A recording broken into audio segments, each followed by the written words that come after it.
The sky over Mig Alley was a vast, cold, and merciless cathedral, and today it was presiding over a funeral. Captain John Jack Boynton, his hands resting with a deceptive lightness on the controls of his F-86A Sabre, felt the death in his bones long before he saw it. It was a vibration through the ether, a sudden, silent void where a presence had been. His wingman, Lieutenant Andy "Kid" Carson, was gone. One moment Kid's voice had been a steady, reassuring crackle in Jack's helmet, tight with focus, but unbroken by fear. "He's on me, Jack. This one's persistent. I can't, I can't shake him. He's turning inside me." The words were a technical report, but the subtext was a scream. It was the same scream Jack had heard in varying tones for 6 months. It was the sound of a pilot realizing the immutable laws of physics had been weaponized against him. The MiG-15, that sleek silver dart of Soviet engineering, possessed one brutal, simple advantage over the American Sabre: a smaller turning radius. In the swirling horizontal ballet of a dogfight, the jet that could trace the tighter circle would inevitably end up behind the other. It was geometry. It was arithmetic. And for the pilot in the wider turning jet, it was a death sentence. Jack had thrown his own Sabre into a gut-wrenching turn, the G-forces pressing him into his seat, his vision tunneling as he fought to bring his guns to bear. He saw the MiG, a predator glued to Kid's tail, its movements fluid and assured. He saw the flicker of fire from its nose, the brief deadly wink of its 23mm and 37mm cannons. He saw Kid's Sabre shudder as if struck by a giant's hammer. A piece of the horizontal stabilizer tore away, spinning into the slipstream like a discarded piece of tinfoil. "Kid, eject! Eject now!" Jack's own voice was raw, a stranger's in his ears. There was no response. The stricken Sabre, now trailing a thick black plume of grief, nosed over and began its final, irrevocable descent into the scarred brown landscape of North Korea. Jack watched, helpless, as the tiny speck of his friend, his responsibility, vanished into the smoke and the earth. The MiG, its work done, peeled away and vanished into the haze, a ghost sated. The flight back to the base at Kimpo was a silent, solitary march. The cockpit, once a realm of exhilarating power and control, felt like a metal coffin. The drone of the engine was a dirge.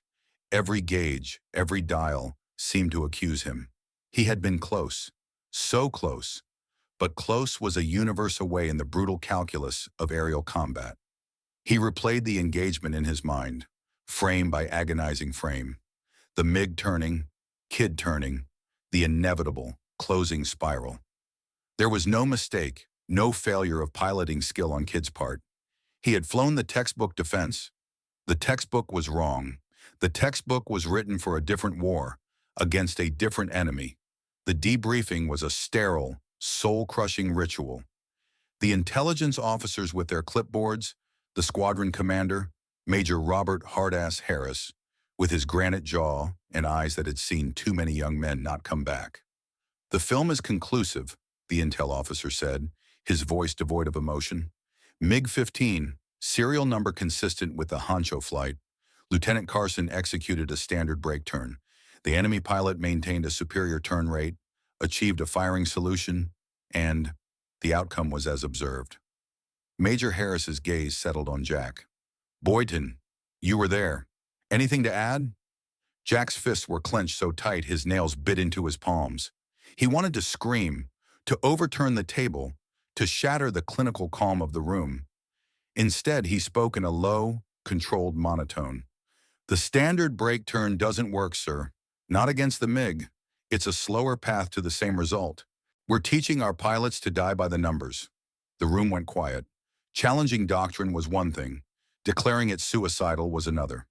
"We are aware of the MiG's turning performance, Captain," Harris said, his voice dangerously calm. "The counter is to use our superior speed and roll rate. Use the vertical. Don't get sucked into a horizontal scissors fight with them." "With all due respect, sir," Jack countered, the image of Kid's death burning behind his eyes. "That's a peacetime theory. In a furball, with 3, 4, 6 bandits in the mix, you don't always have the altitude or the space to play the energy game. Sometimes the fight is right there, in the horizontal. And right now, in that fight, we are prey."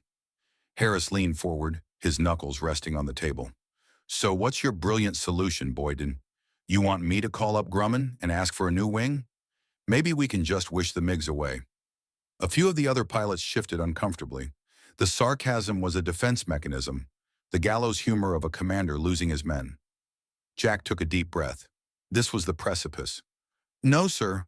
I think the solution isn't in the airplane. It's in how we fly it.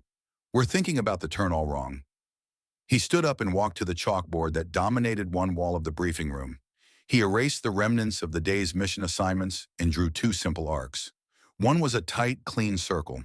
He labeled it MiG-15. The other was a larger, wider arc. He labeled it F-86 standard turn. This, he said, tapping the chalk on the larger arc, is what kills us. We try to match their circle, and we can't.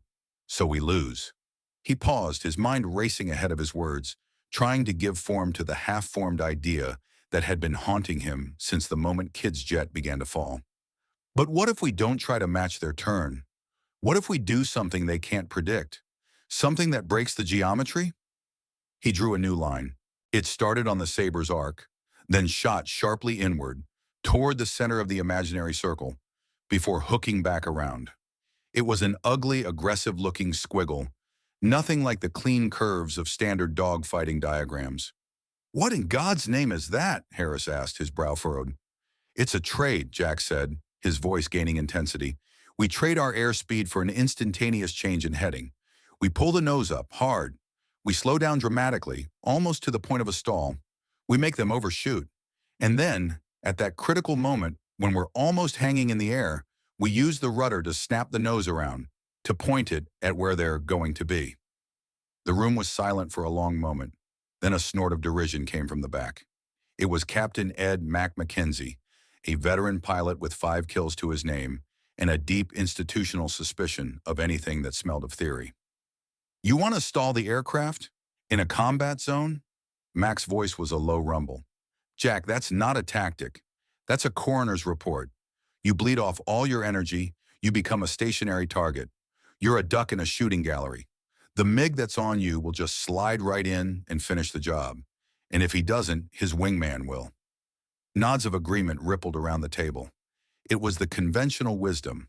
A slow aircraft was a dead aircraft. A stalling aircraft was a pilot who had already lost control. It's not a full stall, Jack insisted, though he knew he was on shaky technical ground. The line between a high-speed, high-angle of attack maneuver and an aerodynamic stall was terrifyingly thin. It's a controlled, transient condition. It's the one thing they won't expect. They expect us to run or to keep turning. They don't expect us to stop. They don't expect it because it's insane, Boyden. Harris's voice cut through the room, sharp and final. I will not have my pilots practicing suicide maneuvers. The answer is better training in the tactics we have, not some aerial Hail Mary. The subject is closed, dismissed. The finality in Harris's tone was absolute. Jack stood by the chalkboard, the ugly, hopeful squiggle staring back at him, a monument to his failure. The other pilots filed out, avoiding his eyes. Mac clapped him on the shoulder, a gesture that was meant to be sympathetic, but felt like a dismissal. You tried, Professor. Some problems don't have a solution. Alone in the briefing room, Jack didn't erase the board. He stared at the diagram, the 2 clean circles and his own chaotic, disruptive line cutting through them. Some problems don't have a solution, but that wasn't the engineer in him. The engineer knew that every problem had a solution. You just had to look at it from the right angle. You had to be willing to break the rules you were given. He thought of Kid Carson, 22 years old, a photograph of a girl from Ohio tucked into his instrument panel, a laugh that was too loud for the ready room. Gone, erased by a simple, elegant, deadly piece of geometry. Jack's despair began to curdle into a cold, hard resolve. The subject was not closed. It couldn't be. Major Harris could forbid him from teaching it, from speaking of it in debriefings. But he couldn't forbid him from thinking. He couldn't control what Jack did with his own aircraft in the empty, lonely vastness of the sky. That night, in the dim light of the Quonset hut he now had to himself, the silence was a physical presence. Kid Footlocker was still at the end of his bed.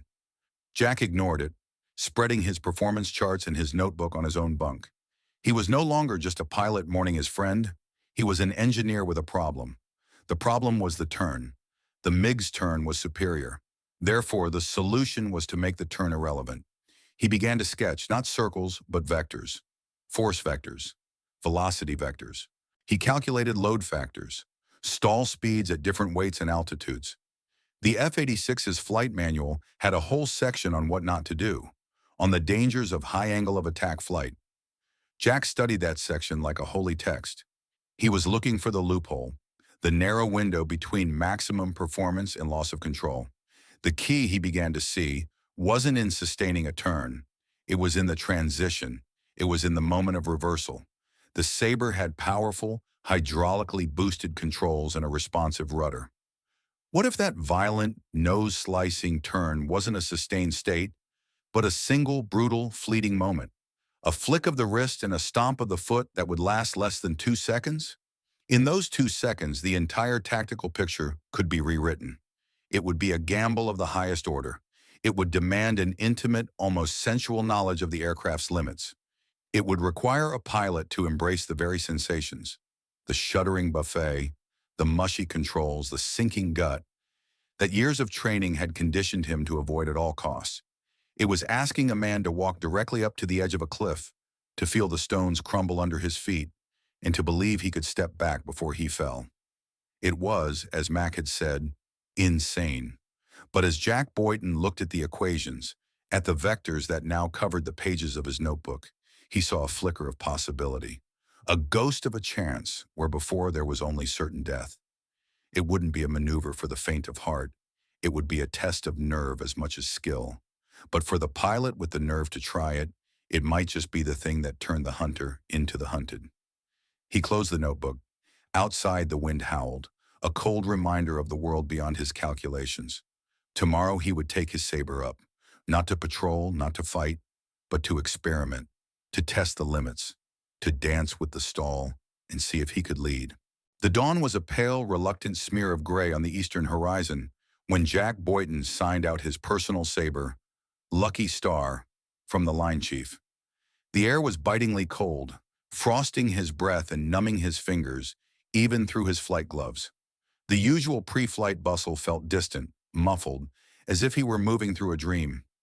His mind was already in the sky, running through calculations, visualizing angles and vectors, feeling the phantom shudder of the stick in his hand. "Everything's squared away, Captain," the crew chief, a grizzled master sergeant named O'Malley, said, slapping the fuselage affectionately. "She's running sweet as a nut. You're up early. Dawn patrol?" "Something like that, Chief," Jack replied, forcing a casual tone. "Just need to clear my head. A little airspace." O'Malley nodded, his eyes wise and weary, seeming to see right through the lie. He'd seen pilots go up to clear their heads before. He'd seen some come back with a new fire in their eyes and others not come back at all. "You watch your six, sir. The commies don't keep bankers' hours." Jack just nodded, pulling his helmet on and climbing the ladder into the cockpit. The familiar ritual of strapping in, the hum of the systems coming to life, the dense smell of oil, leather, and ozone. It usually centered him. Today it felt like he was preparing for a duel.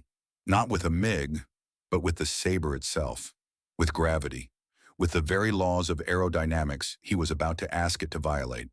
The takeoff was routine, a thunderous release of pent-up energy that hurled him into the sky. He climbed away from Kimpo, leaving the worried Earth behind, ascending into a world of pure light and limitless blue.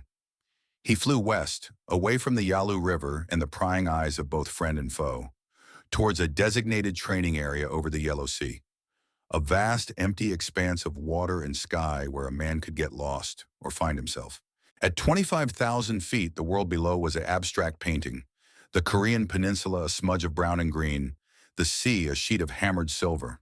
The silence in the cockpit was profound, broken only by the steady, powerful drone of the J-47 engine.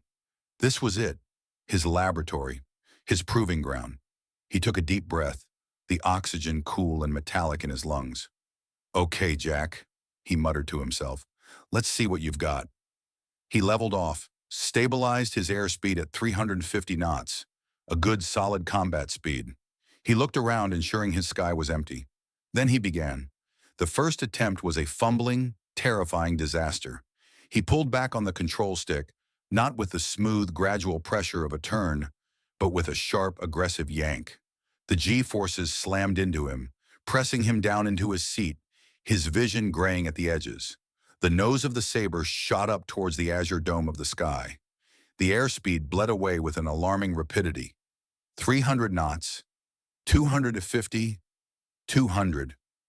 The controls began to feel sloppy, the ailerons losing their bite. The aircraft started to shudder, a deep, resonant vibration that ran through the entire airframe. The pre-stall buffet, the airplane's frantic warning scream. Panic, primal and instinctual, flared in his gut. Recover! Recover now! Every fiber of his training screamed. At 150 knots, with the stall warning horn blaring a continuous, ear-piercing shriek in the cockpit, he shoved the stick forward, trading altitude for airspeed. The Sabre's nose dropped, and he plunged 1,000 feet before he regained control, his heart hammering against his ribs like a trapped bird. He was sweating, his flight suit clinging to his back. Mac had been right. It felt like suicide. He had turned a magnificent fighting machine into a falling brick. For long minutes, he just flew straight and level, letting his pulse settle, letting the cold logic of the engineer reassert itself over the animal fear of the pilot. He had been too brutal, too impatient. He had treated the maneuver like a yank on the reins of a horse, but it needed to be more like the precise pressure of a sculptor's tool on clay. It wasn't about forcing the airplane. It was about guiding it, persuading it to step briefly into a realm it was never designed to inhabit. He climbed back to his altitude. This time he approached it differently. He thought of it not as a single violent action, but as a sequence, a delicate, deadly ballet in 3 acts. Act 1, the sacrifice. He eased the stick back, firmly but smoothly, maintaining a constant, high G load. The nose rose, the horizon dipped away. He watched the airspeed bleed, but this time he monitored the angle of attack, the pitch of the wings against the oncoming air, more than the speed itself.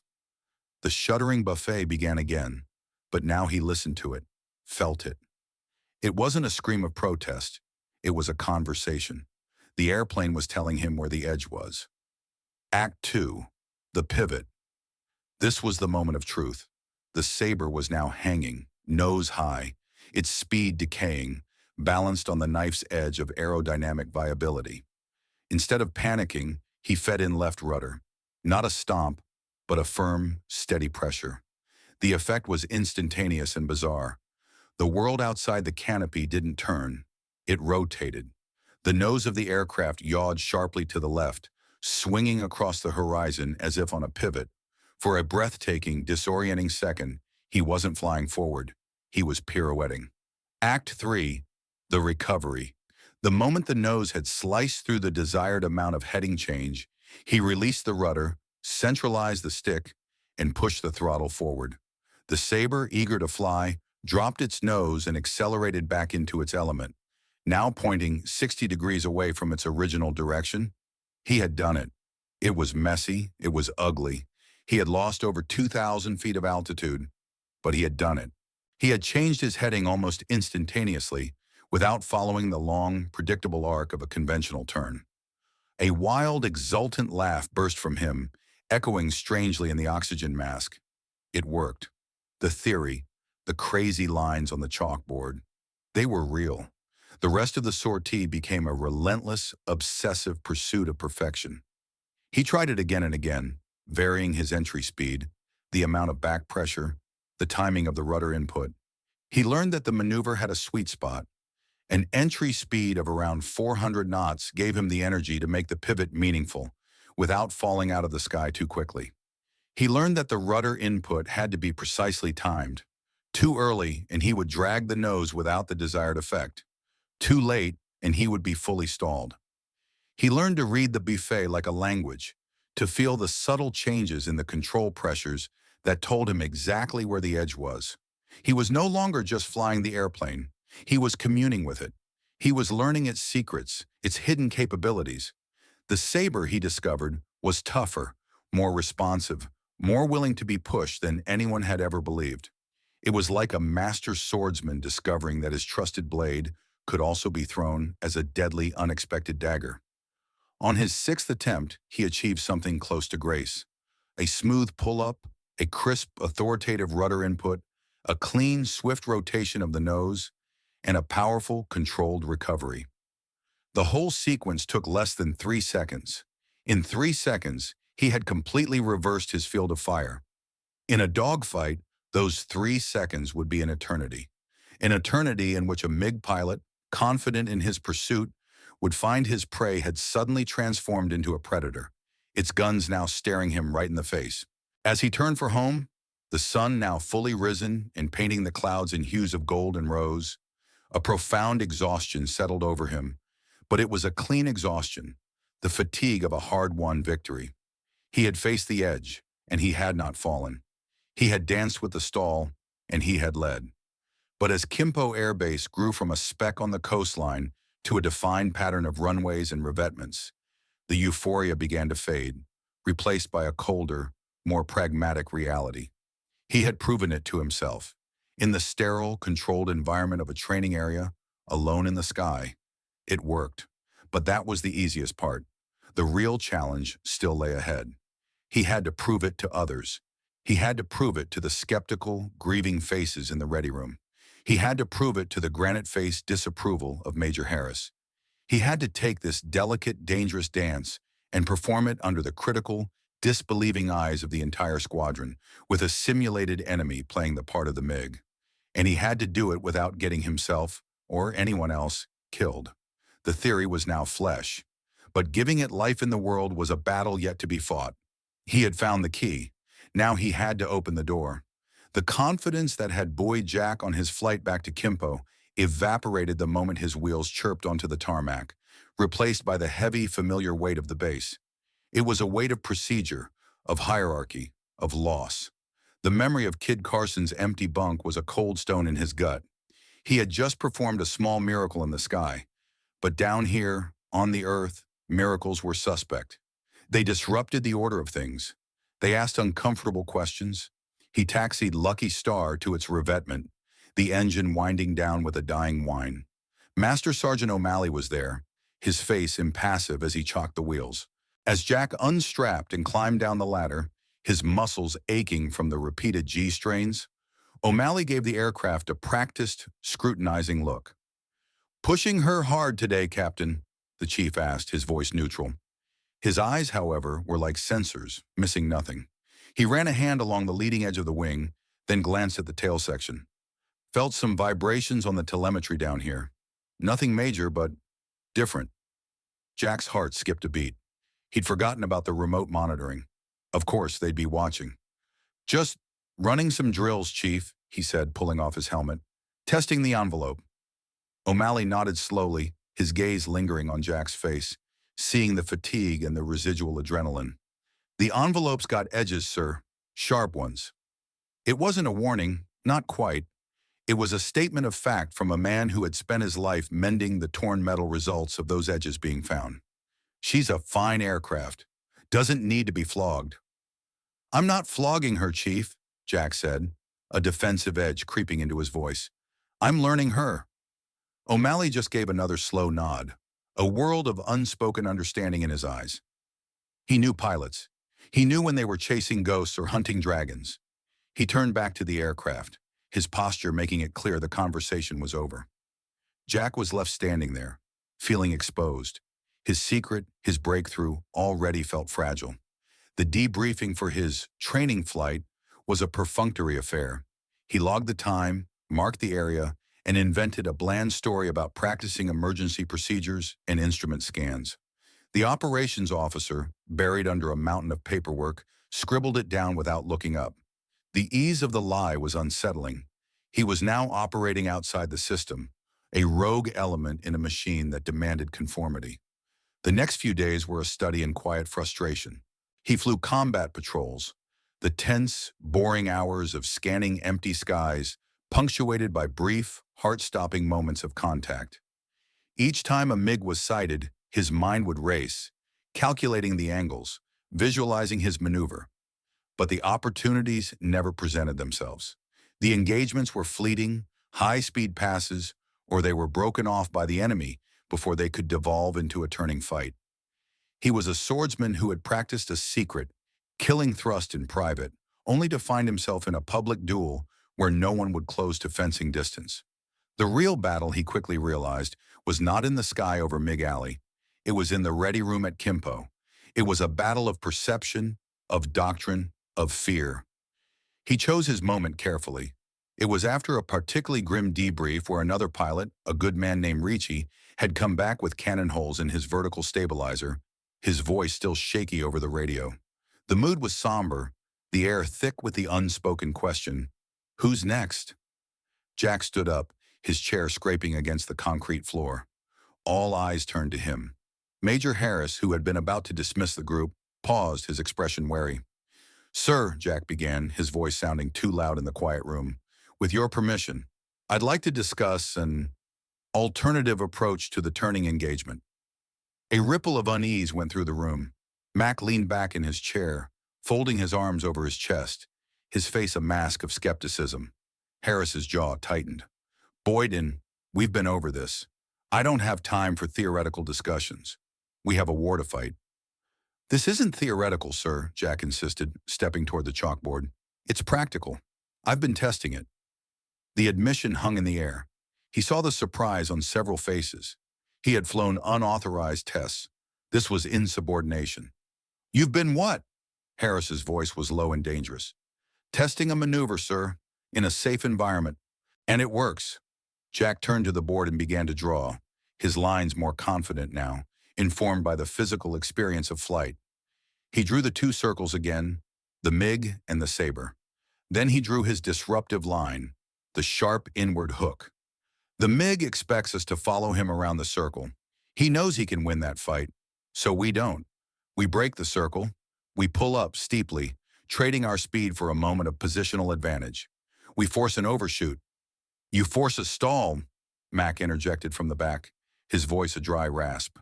"You've gone from a turning target to a stationary one. Congratulations." "It's a controlled energy loss," Jack countered, turning to face the room.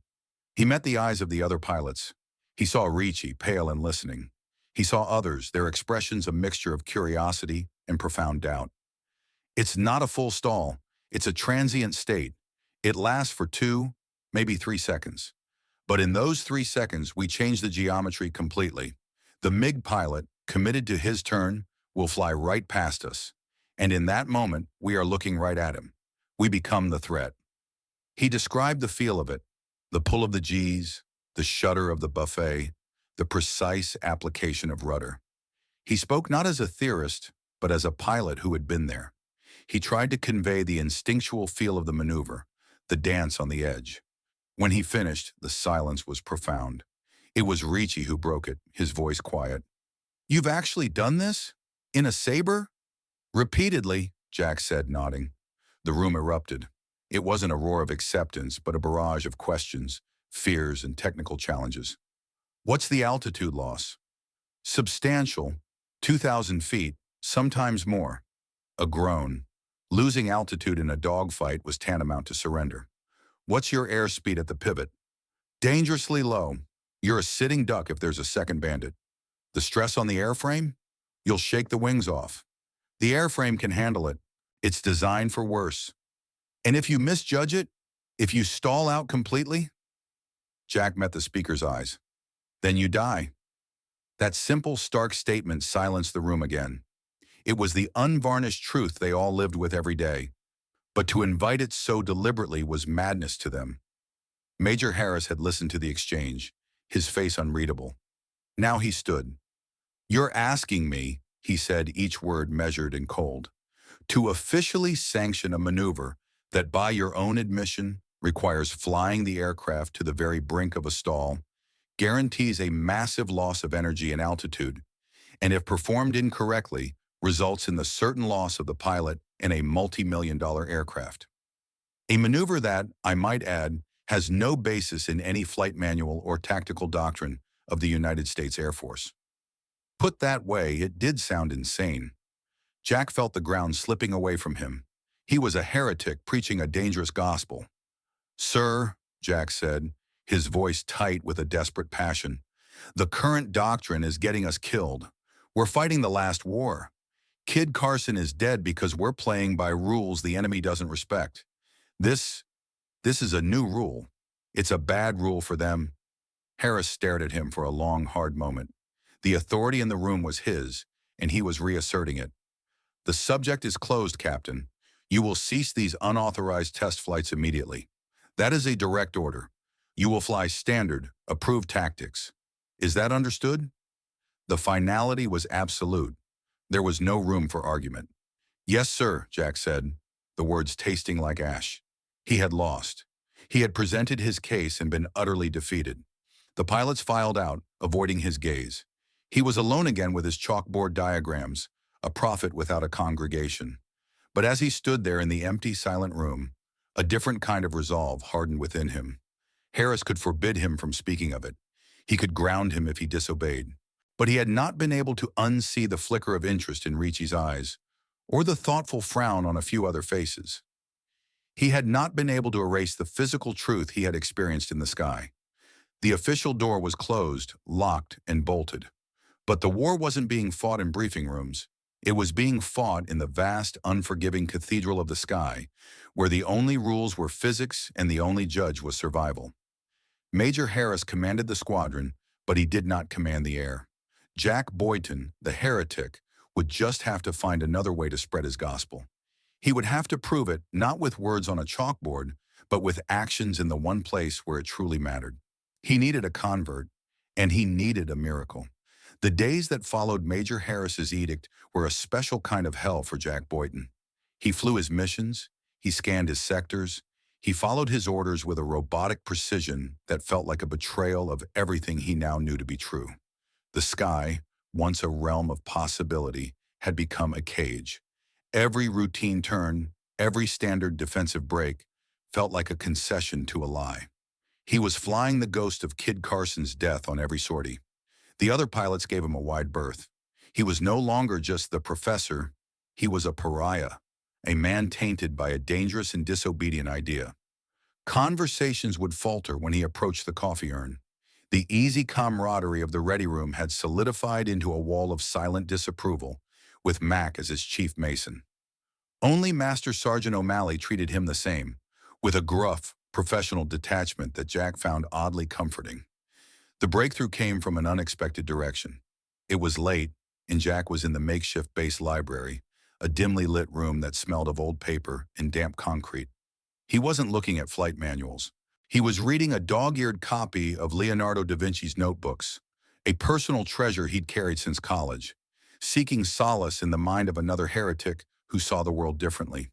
He was lost in a sketch of a spiraling, falling maple seed. Leonardo's annotation speculating on the principles of aerial rotation, when a shadow fell over the page. He looked up. It was Lieutenant Tony Ricci, the pilot who had narrowly escaped a week ago. He looked tired, older than his years, with dark circles under his eyes that no amount of sleep could erase. "Captain," Ricci said, his voice low. He glanced around the empty room. I couldn't stop thinking about what you said in the briefing." Jack closed the book slowly, his heart beginning to thump a little faster. "It doesn't matter what I said, Lieutenant. The Major made his position clear." "I know, sir, I know." Ricci shifted his weight. "It's just, when that MiG was on me, I did everything by the book. I broke hard, I jinked, I tried to climb. He was just there, inside my turn, like he was on a rail." He swallowed, the memory vivid in his eyes. "I felt it. The geometry. It was like being in a trap that was slowly closing. I only got out because his wingman called him off. It wasn't skill, it was luck." Jack nodded, saying nothing. He was letting Ricci talk himself into it. "This thing you described," Ricci continued, gesturing vaguely as if trying to pluck the concept from the air. "Breaking the turn. It's the only thing that makes sense. It's the only move that isn't on their map." "It's also against direct orders, Tony," Jack said, using his first name deliberately, shifting the dynamic from superior to conspirator. If Harris found out, what's he going to do? Send me to Korea? Ricci's attempt at a joke fell flat, but the sentiment was clear. The fear of Harris's wrath was beginning to be outweighed by the fear of the MiG's cannon. Sir, I'm a dead man if I keep doing what I'm doing. We all are. You know it. I want to see it. For real. This was the moment. The precipice. To bring Ricci in was to cross a line from personal rebellion into active, organized insubordination. It was a court-martial offense. But looking at the raw, desperate hope in the young lieutenant's face, Jack saw a reflection of his own conviction. He saw the first spark that could ignite a fire. "All right," Jack said, his voice barely a whisper, "but not a word to anyone. Not your wingman, not your bunkmate. No one. We talk here, or we don't talk at all. Understood?" "Understood, sir." Their conspiracy was born in that dusty, silent library. Over the next few nights, Jack became Ricci's clandestine instructor. He used Leonardo's sketches of vortices and falling seeds to explain the principles of energy exchange and rotational force. He used salt shakers and coffee cups on the wooden table to demonstrate the geometry, showing how the sharp, inward vector disrupted the predictable circle. "It's not about turning tighter," Jack explained, his voice intense. "It's about making the fight three-dimensional again, even for a second. You're using the vertical plane to cheat in the horizontal. You're making your own door out of a room with no exits." He drilled Ricci on the procedure, breaking it down into the three acts he had perfected in his own solitary practice: the sacrifice, the pivot, the recovery. He made him recite the air speeds, the control inputs, the feel of the buffet until it was a mantra. This was no longer theory, it was a catechism. The practical test was the most dangerous part. They couldn't fly together officially for a training mission without raising flags. Their opportunity came on a large, coordinated combat patrol, a fighter sweep involving 2 full squadrons. The sky would be crowded, the radio channels chaotic. It was the perfect cover. As they cruised at 30,000 feet over the sea, Jack keyed his radio, using a prearranged informal frequency. "Red 4, this is Red 3. My fuel gauge is acting up. Going to drop down to 25 for a few minutes to check it out. Cover me." A routine call. A minor technical issue. No one would question it. "Roger, Red 3, Ricci's voice came back, tight with tension. "I'll stick with you." They descended into an empty patch of sky, a bubble of temporary isolation beneath the main formation. Jack slid his canopy back, the roar of the wind a shocking intrusion. He signaled to Ricci, flying off his wing, to do the same. They couldn't risk the radio now. This would be old-school visual signals. Jack pointed to his own eyes, then at Ricci. "Watch me." He took a deep breath, the cold air rushing into the cockpit. Then he performed the maneuver. It was cleaner now, more refined. A smooth, powerful pull into the climb, the saber standing on its tail. The pause at the apex, the world rotating slowly, the crisp rudder input, the nose slicing through the air, the controlled dive back to level flight. He completed it and looked over at Ricci. Through his canopy, he saw Ricci's face, pale and stunned. He had seen the impossible made real. Jack gave him a thumbs up. "Your turn." He saw the hesitation in the way Ricci's aircraft wavered. The fear was palpable, even from 100 yards away. This went against a lifetime of training. It was like being told to step off a cliff and trust you wouldn't fall. For a long moment, Jack thought Ricci would abort, would wag his wings and signal he couldn't do it. Then Ricci's saber pulled up. It was messier, more tentative than Jack's. The nose rose too sharply. The airspeed bled off too fast. The saber shuddered violently, on the verge of a full stall. Jack's own hand clenched on the stick, his knuckles white. "Ease off, Tony. Feel it." And then, somehow, Ricci found it. He corrected. The rudder kicked in, and his aircraft performed a clumsy but undeniable pivot. It wasn't pretty. He lost nearly 3,000 feet and came out of it wobbling, but he had done it. He had crossed over. When they slid their canopies closed and rejoined the formation, Jack keyed the radio. "All good, Red 4. Gauge must have stuck. Thanks for the cover." "Anytime, Red 3, Ricci's voice came back. It was different. The tension was gone. replaced by a kind of breathless awe. Anytime. Back at Kimpo, as they walked away from their aircraft, Ricci fell into step beside Jack. O'Malley was watching them, a faint, unreadable expression on his face before he turned back to his crew. "It works," Ricci whispered, the words bursting out of him as if he couldn't contain them. "My God, Jack, it actually works." "It works," Jack confirmed, a grim smile touching his lips for the first time in weeks. "Now you know the secret. Now you're a heretic, too." He had his first convert. The seed was planted. It was a small, fragile thing, but it was alive. And in the barren, doctrine-ridden soil of the 51st Squadron, even the smallest heresy could grow into a revolution. The next step was to find a way to force that revolution into the light, to stage a demonstration so undeniable that even Major Harris's granite resolve would have to crack. For that, Jack would need more than faith. He would need a plan and a very public stage. The shared secret between Jack and Ricci was a live wire, humming with dangerous energy. It forged a bond stronger than rank or regulation. In the public spaces of the base, the mess hall, the ready room, they maintained the careful distance of a senior officer and a junior lieutenant who had little in common.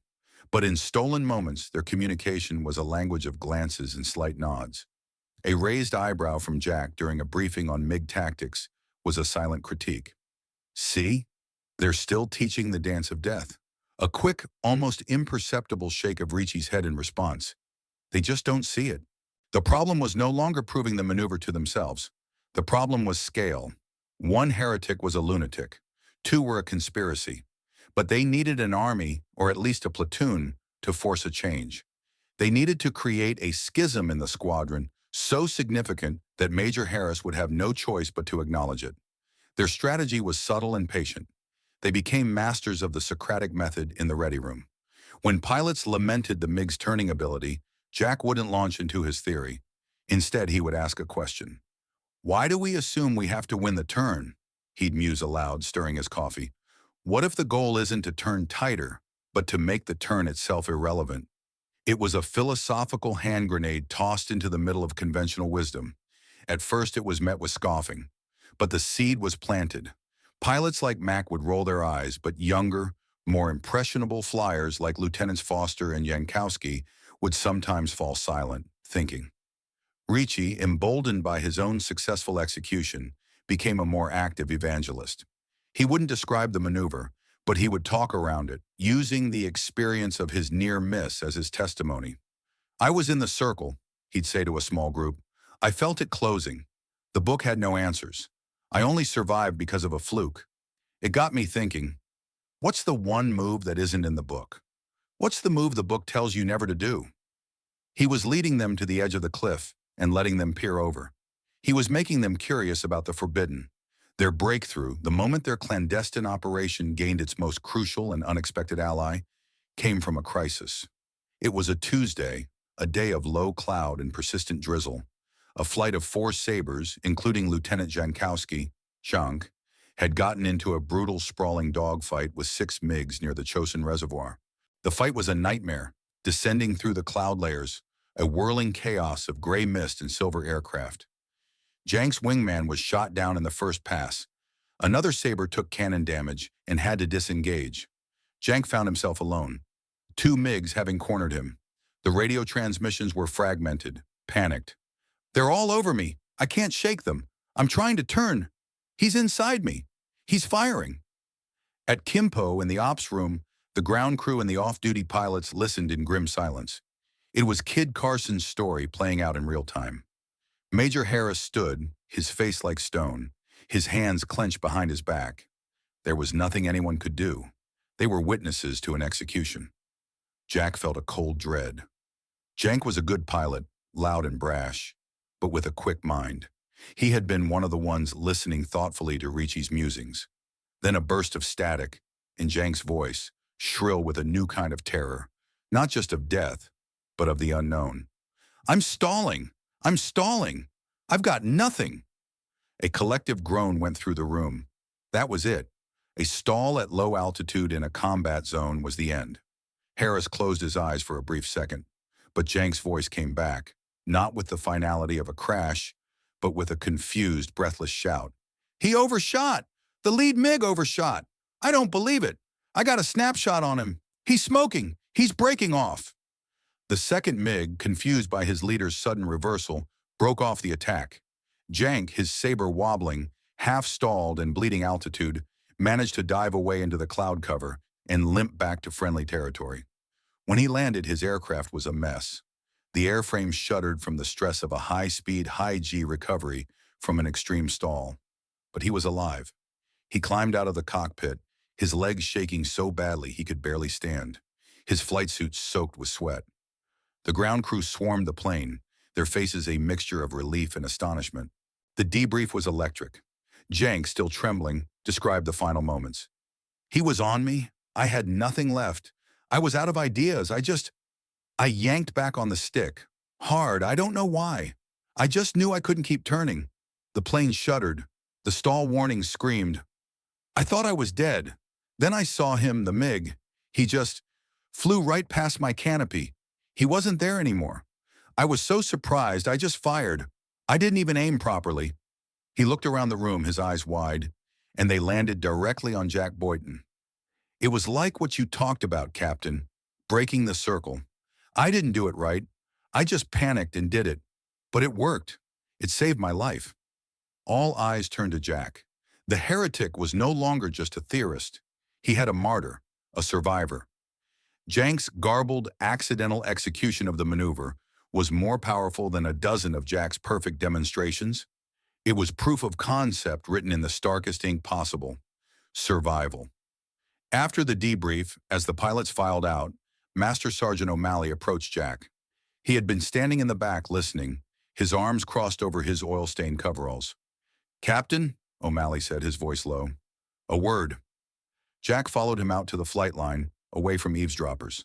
The drizzle had softened to a mist. O'Malley stopped beside Lucky Star and turned to face Jack. "Jank's aircraft is a mess. Stress fractures in 3 ribs.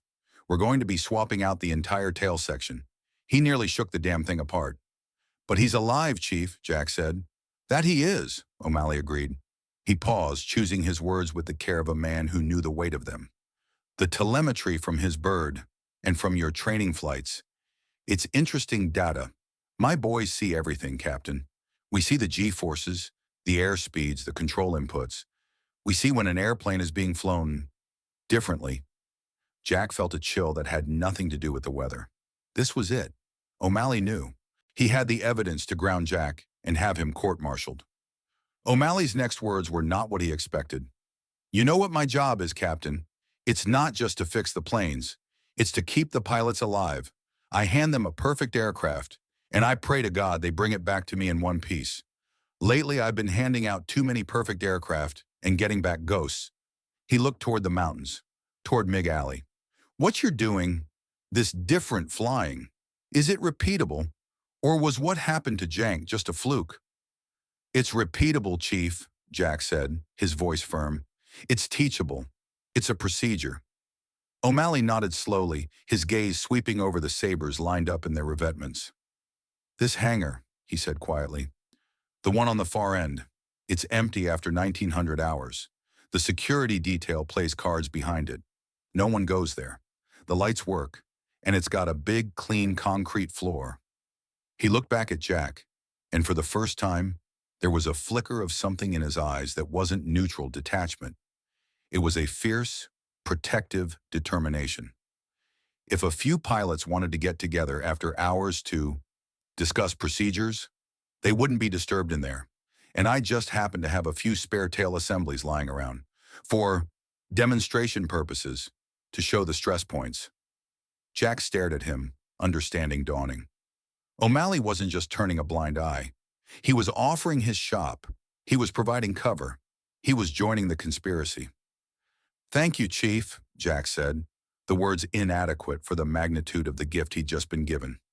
"Don't thank me," O'Malley grunted, turning back toward his domain. "Just make sure they all come back. All of them." That night, in the cavernous, echoing space of the empty hangar, illuminated by a single stark overhead light, Jack Boynton held his first official class. His students, Ricci, Jank, and two other pilots who had been swayed by Jank's miraculous survival. His chalk was a piece of lumber. His blackboard was the smooth concrete floor. His textbook was a salvaged tail section from Jank's plane, which O'Malley had wheeled in, a silent, powerful testament to the stakes. The heresy was no longer a whispered secret. It was a curriculum, and their classroom was the entire waiting sky. The clandestine classes in the hangar became a nightly ritual. Under the watchful eye of Master Sergeant O'Malley, who would occasionally grunt a correction about airframe stress points, Jack Boyton's cadre of heretics grew from 2 to 6. They were no longer just listening, they were practicing. Using the chalk diagrams on the floor and the battered tail section as a visual aid, they would mime the controls, their bodies twisting as they visualized the pull, the pivot, the recovery. They drilled until the sequence was muscle memory, until the terrifying became routine. But Jack knew that theoretical mastery in a hangar was worthless. They needed to fly it. They needed to weave it into the fabric of their combat flying until it was as natural as breathing. This required a new level of deception, a coordinated effort of lies and misdirection. Their patrols became double lives. Officially, they were flying standard caps, combat air patrols. Unofficially, they were a secret squadron within a squadron. Using a complex system of coded radio chatter, checking the oil pressure meant descending to a practice area. "My radio is acting up," signaled the start of an exercise. They would peel off in pairs to train. The first group attempts were chaotic and nerve-wracking. Seeing another Sabre perform the violent, seemingly suicidal maneuver was even more shocking than doing it oneself. There were near misses, moments of panic, and more than one pilot who washed out, his nerve failing him at the critical moment, returning to base pale and silent, effectively resigning from the conspiracy. But a core group hardened. Ricci became proficient, then elegant. Jank, having survived his accidental baptism by fire, flew with a desperate, focused intensity. Two others, Lieutenants Foster and Vukovic, proved to have the rare combination of technical skill and ice-cool nerves required. They learned to read each other's energy states, to anticipate the maneuver, to use it not as a desperate last resort, but as a deliberate, aggressive tactic. The true test came during a massive, wing-sized engagement north of the Chongchon River. It was the kind of furball pilots dreaded and dreamt of, 24 Sabres tangling with 30-plus MiGs. The sky was the insane, swirling canvas of contrails, tracer fire, and blooming black flak.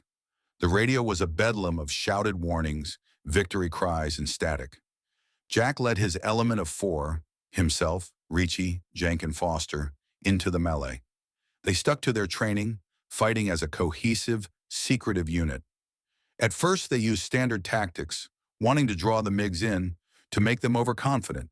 It was Foster who triggered the revolution. A MiG-17, flown by a particularly aggressive pilot, had latched onto his tail. "He's on me! Tight turn! I can't shake him!" Foster's voice was calm but edged with urgency. Jack, engaged in his own fight, keyed his radio. "Blue 2, execute! Execute now!" On the command, Foster's Sabre, instead of tightening its turn, stood on its tail. To any outside observer, it was a catastrophic error. The MiG pilot, sensing an easy kill, closed in. And then, in the blink of an eye, Foster's Sabre pivoted. It was a thing of brutal, shocking beauty. The MiG overshot so close that Foster later claimed he could see the rivets on its wings. Foster's guns tore into the MiG's fuselage, and it spun away, trailing fire. A moment of stunned silence on the radio was broken by Jank. "Scratch one MiG! Holy hell, he did it!" The effect was electric, and not just on the American side. The MiG pilots, who moments before had been confident predators, suddenly seemed confused. The predictable geometry of the fight had been shattered. Minutes later, Ricci performed the same maneuver, forcing another MiG to overshoot and giving Jank a perfect killing shot. Jack found himself cornered by two MiGs working in tandem. He could feel them, one high, one low, boxing him in. He took a breath, the training taking over. He pulled up into the sacrifice, feeling the G's, listening to the buffet. He saw the lead MiG fill his canopy, then vanish underneath him as he pivoted. He didn't even have to fire. The second MiG, seeing his leader suddenly exposed and the prey transformed into a threat, broke off in a panicked dive. The fight didn't last much longer. The MiGs, disoriented and spooked by the Sabre's new, inexplicable tactic, disengaged. The flight back to Kimpo was unlike any other. There were no whoops of joy, no triumphant chatter. There was a stunned, profound silence. The four conspirators knew what they had done. They had used a forbidden weapon, and it had worked beyond their wildest dreams. 2 confirmed kills, multiple others driven off, and not a single scratch on their own aircraft. The debriefing was a ticking bomb. The intelligence officers were ecstatic, charting the kills. Major Harris was pleased with the result, but deeply suspicious of the method. The gun camera footage was damning. It showed Foster's and Ricci's Sabres performing the bizarre stall pivot maneuver. Harris stopped the film, freezing on a frame of Foster's aircraft hanging, almost vertical. He turned his cold gaze on Jack. "Boyden, explain this." Jack stood. This was the point of no return. "It's a high G post-stall heading reversal, sir. We've been developing and practicing it." The room erupted. "Practicing it?" Harris's voice cut through the noise like a whip. "Against my direct orders?" "The orders were getting my men killed, sir," Jack said, his voice ringing with a clarity that silenced the room. "The results speak for themselves. 2 kills, no losses. The maneuver works. It breaks the MiG's tactical advantage. It saves lives." He looked around at the faces of the other pilots, the stunned, the curious, the envious. He saw Mac, his usual skepticism, replaced by a grudging, calculating respect. He had seen the footage. He couldn't deny what his eyes had shown him. Harris was cornered. He could court-martial Jack and the others for insubordination, but he would be court-martialing his most successful pilots, the ones who had just handed him a significant victory. The evidence of their success was irrefutable. To punish them would be to admit he valued obedience over victory, over the lives of his men. His face was a thundercloud, but when he spoke, the fight had gone out of his voice. It was the sound of a commander witnessing his own doctrine being rendered obsolete. The footage and the tactics will be forwarded to 5th Air Force for analysis. Pending their review, all pilots are to stand down from this procedure. He could not bring himself to give it legitimacy by using Jack's term. Dismissed. It was not an endorsement, but it was a surrender. The heresy was now a matter of official record. It was out of the shadows and on its way to the highest levels of command. Jack Boyden had not just won a dogfight, he had won the war of ideas. The Boyden maneuver was no longer a secret. It was a fact.